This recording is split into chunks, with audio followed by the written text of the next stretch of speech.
কক্সবাজারের ঈদগাঁও উপজেলার জালালাবাদ ইউনিয়ন বিএনপির দ্বিবার্ষিক সম্মেলন ও কাউন্সিল উৎসবমুখর পরিবেশে অনুষ্ঠিত হয়েছে।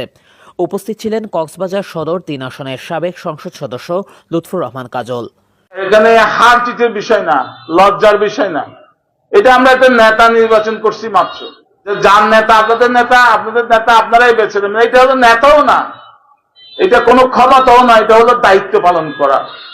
শুক্রবার ২৩ মে জালালাবাদ ইউনিয়নের মাইজপাড়া সরকারি প্রাথমিক বিদ্যালয়ের পূর্ব পাশে দিনব্যাপী এই অনুষ্ঠানের আয়োজন করা হয়। জালালাবাদ ইউনিয়ন বিএনপির আহ্বায়ক মমতাজ আহমদের সভাপতিত্বে ও যুগ্ম আহ্বায়ক নুরুল আলমের সঞ্চালনায় উপজেলা বিএনপির সভাপতি আবুল কালামের উদ্বোধনী বক্তব্যের মাধ্যমে অনুষ্ঠানের আনুষ্ঠানিক উদ্বোধন ঘোষণা করা হয়।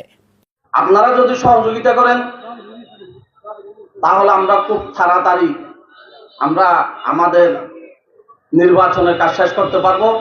অনুষ্ঠানে প্রধান বক্তা হিসেবে উপস্থিত ছিলেন কক্সবাজার জেলা বিএনপির সভাপতি এম মমতাজুল ইসলাম, বিশেষ অতিথি উপজেলা বিএনপির সাধারণ সম্পাদক সেলিম মাহমুদ, সিনিয়র সহসভাপতি সানাউল্লাহ, সহসাধারণ সম্পাদক আব্দুস সালাম, সাংগঠনিক সম্পাদক আব্দুস শুকুর, সহসভাপতি আক্তার উদ্দিন বাবুল, ইউনিয়ন বিএনপির সভাপতি হুমায়ুন কবির কোম্পানি, এম সেলিম উদ্দিন, উপজেলা যুবদলের আহ্বায়ক কামাল হোসেন, সদস্য সচিব বেলাল উদ্দিন বেলাল, উপজেলা শ্রমিক দল সভাপতি মোক্তার আহমদ, মিজানুর রহমান ভুট্টো, জিয়াউল করিম জিয়া, তাঁতি দলের আব্দুল জব্বার, মহিলা দলের খোরশেদা বেগম, শ্রমিক দলের শফিউল আলম তাজ, ছাত্র দলের আনিসুর রহমান, সাদেকুর রহমান, তানভীরুল ইসলাম আয়ুব, হাবিব আজাদ, যুবদলের জয়নাল আবেদিন, আব্দুর রহিম সহ বিএনপি কাউন্সিলর বৃন্দ উপস্থিত ছিলেন।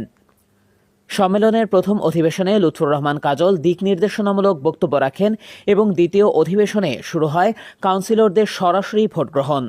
উৎসবমুখর ও শান্তিপূর্ণ পরিবেশে ভোটাররা লাইনে দাঁড়িয়ে সুশৃঙ্খলভাবে তাদের ভোটাধিকার প্রয়োগ করেন। ৪ ঘণ্টাব্যাপী ভোট গ্রহণ শেষে রাত 8:30টায় ভোট গণনা শেষ হয়।